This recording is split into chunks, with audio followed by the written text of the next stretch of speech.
Hey everybody, welcome back to another exciting edition of the world's greatest shoe-in podcast, footwear podcast, the Shoe and Show. We're glad that you're here. I'm very excited about this conversation today, Sandi, because we're in the middle of kind of our new leadership series powered by Ortholite, and those are dropping every other Monday. But in the off Mondays, we get back to the nitty-gritty, the business side of things, like unpacking what consumers are thinking, how they're feeling, what's happening in trade, sourcing, and retail. And so our conversation today is really trying to tap into that premium consumer because they are so vitally important to driving success and profitability for our members, particularly in the premium space.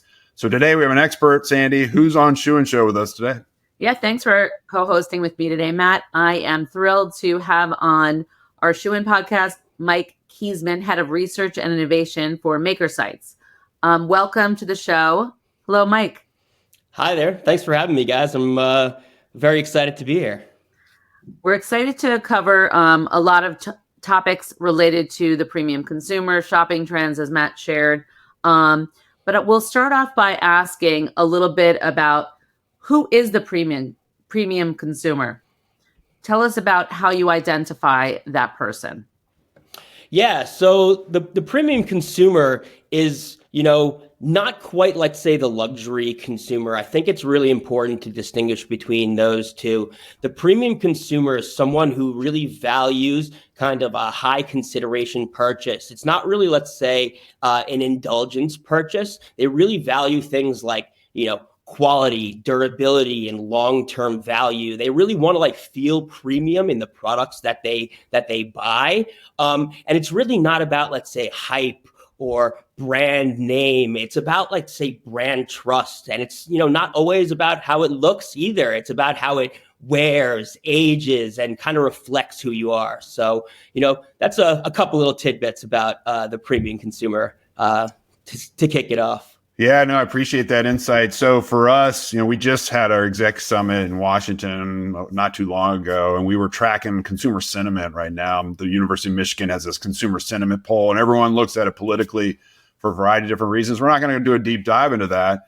But what struck me at that moment was that all consumers, all category consumers are a little spooked right now. So the notion of the insights that you're providing right now vis-a-vis this report and this analysis, Mike, is so critically important because it's maybe even harder than ever to get people in the door. So once you get into the door, what really stands out for the premium consumer? Or what are some things that you're seeing at brick and mortar that really is driving sales? Yeah, so I think you're exactly right. It really is more important right now to, target the premium consumer kind of more than ever, as you said, with the global uncertainty, tariffs, inflation. The consumers who are probably feeling it the hardest are probably in the lower income brackets. But in that premium consumer bracket, a little bit higher income, things like that, they're still spending. They're maybe, let's say, buying a little less, buying more thoughtfully. But when they do buy, they're looking for the best version of something. And when they find that, they're willing to pay for it. I think one of the big stats that we have in our deck is that, that top 10% of earners, drive nearly 50% of, consumer spending. So, this group has real purchasing power. They're not really pulling back. They're just really getting more intentional. If they're going to buy one thing, they're going to really look for what's worth it. So that's kind of what we're looking at from a macro level. That's great. I think that intentional shopping and buying is definitely the trend right now. In terms of impulse shopping, is that still happening, or are people pulling back on that? Click to buy. I'm on social media. I'm scrolling at night. Something pops up, by an influencer or a friend, or someone, that's representing the brand. Is that still happening? So we're not seeing that as much. It's really less impulsive or less indulgent, say. It's really more, as you said, thoughtful, careful consideration when they're looking for products. So they're really diving deep into, let's say, the quality, the materials, the craftsmanship, to really try to, get the product that's going to, feel right for them, make them feel premium, make them feel confident. And, we're seeing that across the board from some of our clients as well as some of the, research that we did in the Premium Consumer Report. Tell me who is influencing those shopping decisions. who's influencing those shopping decisions. So it's actually really kind of multi-targeted. Premium consumers really don't, discover products from one place. They go into, different types of, mindsets when they're shopping. They could see things on Instagram and TikTok, but there are also a lot of like in-person benefits for that premium consumer. If they go into the store, they have a good shopping experience. They have good, store staff who are knowledgeable about the products. So, it's really, maybe digital, maybe physical, but, we tell our partners is, we don't have to be everywhere, but, wherever you are, be great. And so that's really how, premium consumers are shopping. It's very multifaceted and things like that. So I'm actually surprised that the impulsivity factor is down a bit, because I'm like the most impulsive dude when it comes to shoes. Like my wife's like, really? You need another pair? And I'm like, yeah, I do, because this new drop was amazing, or they reissued this awesome shoe from when I was a kid, or this new collab is just really driving something I'm interested in. So it's almost too easy to buy stuff nowadays. And I'm like, I'm the poster child of that. It's a problem. I know I'm seeking help, but that being said, what about friends and family? Is that something that really drives how premium consumers think about product? Or are they just like, you know what, I'm my own person, I'm going to do my own thing, I'm going to buy what I want, and friends and family, I'm not really caring what you're thinking about? Friends and family are often, a good recommendation engine for brands. For premium consumers, it's not the be all end all. Once again, it's very multifaceted. They're going to take a lot of different things and a lot of different opinions from, let's say, online reviews, friends and family. They're going to look into store staff. They're going to make their own decisions. They're going to do their own kind of research. And it's a very calculated decision that we're seeing. So it's really not just about one thing or the other. Of course, people are obviously influenced by their friends and family at certain points, but we do see premium consumers having their own mindset, their own style, their own attitude. So they are their own people as well. So I think it's a little bit of everything. Fair enough. I'd love to hear your take on what the brick and mortar experience looks like today. And what kinds of things that certain retailers and specialty retailers, independents are doing that are influencing these consumers. Yeah, absolutely. I mean, once again, I think store staff are super important in this space. I know in my past life, so I before MakerSights, I was most recently the head of consumer insights at Echo Shoes, which calls itself a premium brand. And we know that the store staff is so critical to kind of that premium experience. This shoe costs $200. Why is that? How, you can't just sit there and look and touch and feel, which is great. But having that store staff, really elevate the experience and being super knowledgeable about the products, why they cost so much, why they're worth it, how long they're going to last is super important. I also think in terms of brick and mortar, look and feel and, kind of that attitude is super important. When you walk into a store, you want to, feel that premium experience. You want to, feel like you are, going in somewhere where, you're treated right, you're treated special, as well as, talking with someone who's knowledgeable, who's done this before, to really get that right product into your hands. So.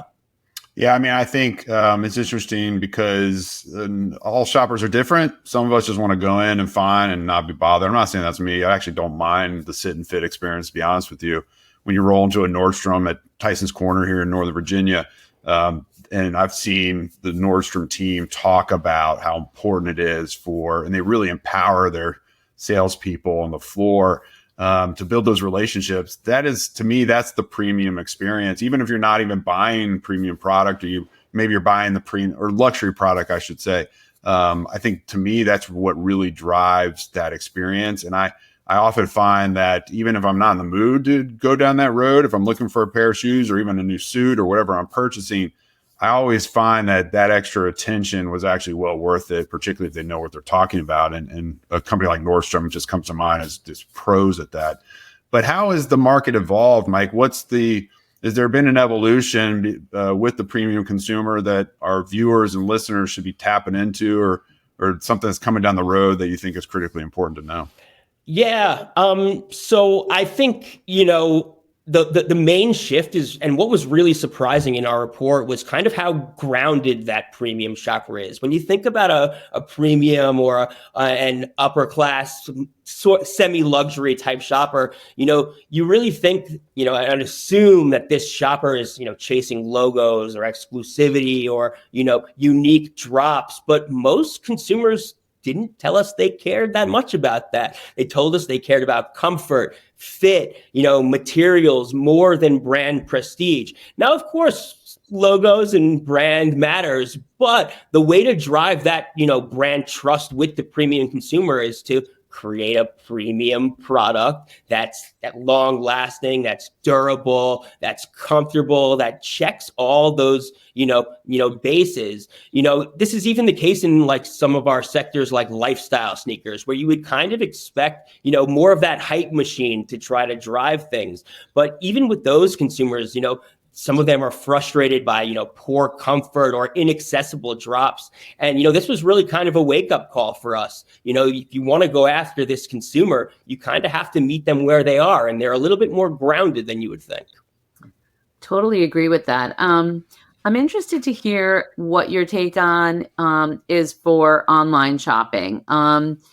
Is the virtual try-on, is that like explosive to the point that is like going to be on every single website, every single online shopping? Is that the biggest thing right now, virtual try-on? And how important is that? How important are some of the other things like seamless returns and selection? And what's your take on this? Yeah. So once again, it's really an omni-channel experience. We actually found that consumers, premium consumers, are really actually more likely to be ones who are still going into store. But that doesn't mean that's the only place you should focus. There is kind of that omni-channel experience. There's a lot of research and discovery that happens, online. Virtual try-ons could be very cool, but I do think at the end of the day, when you're making a purchase at a higher price point and a higher level, consumers may still want to go into the store to see like, hey, is this actually worth it?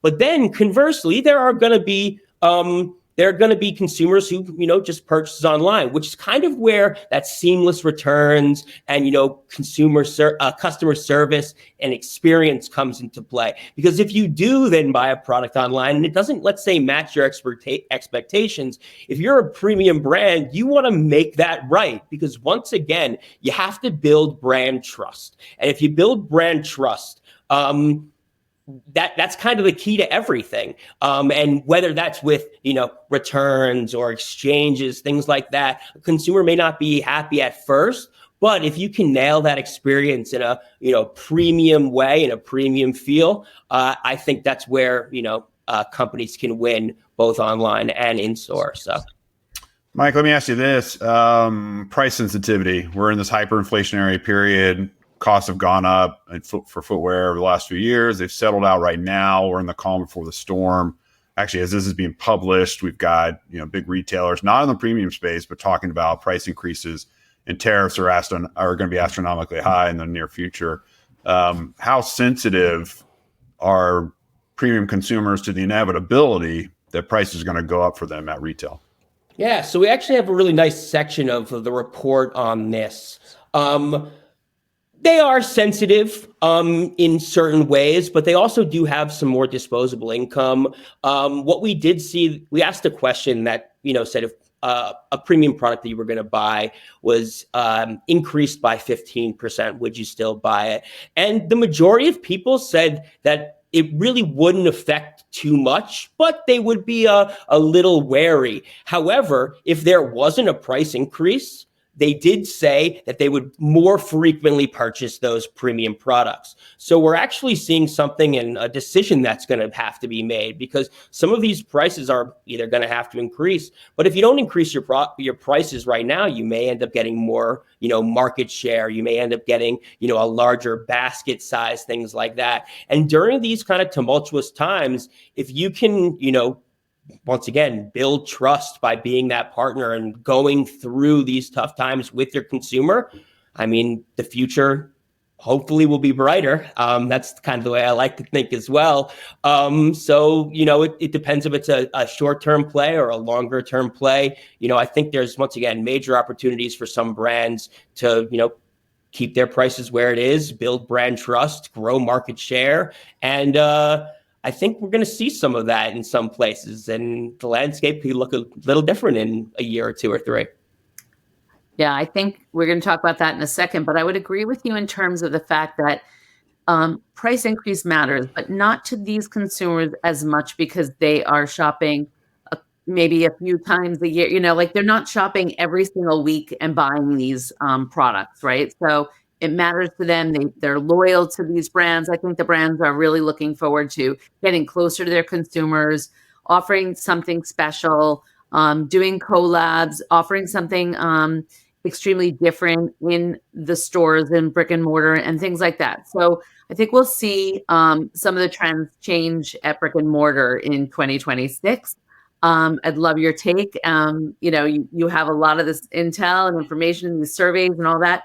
What do you predict for this market in 2026 in terms of shopping for premium footwear? Yeah. I think once again, it's going to be a little difficult at first, but I think once again, there's going to be intentional shopping. So once again, they may buy better, but they might buy less. And I think it's really important for brands to sit there and, really look at what they're offering and showcasing to these premium consumers why their brand or why their product is worth it. So I think there, may be a little bit of a slowdown, but once again, these people do have some disposable income to play with, and I am I'm confident that the premium industry will be all right in the long term. Yeah, so that's what I'm looking what I'm thinking for the next year or two. Got it. Well, Mike, before we let you go, where should people go and find this report if they're interested in learning more?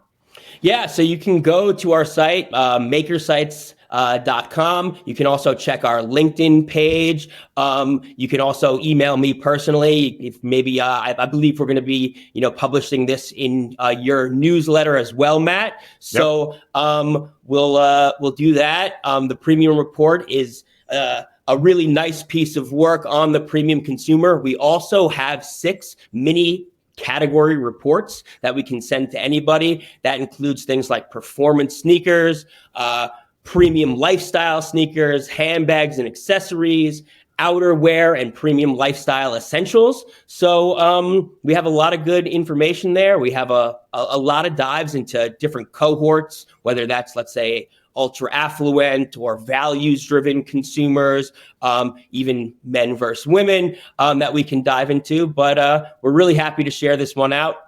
It's one of our tentpole pieces of research, and it's been a pleasure to be on the podcast. So thank you very much.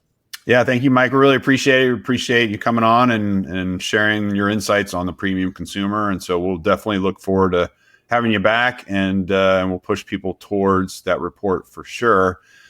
For those of you who are watching and listening, thank you for coming on. It's been another exciting edition of our program. Go to shoeandshow.com for all of our episodes, and make sure you subscribe and rate us too. We've been around for a long time, but we still thrive on your ratings. We only take 5-star ratings. It's a weird quirk in our system.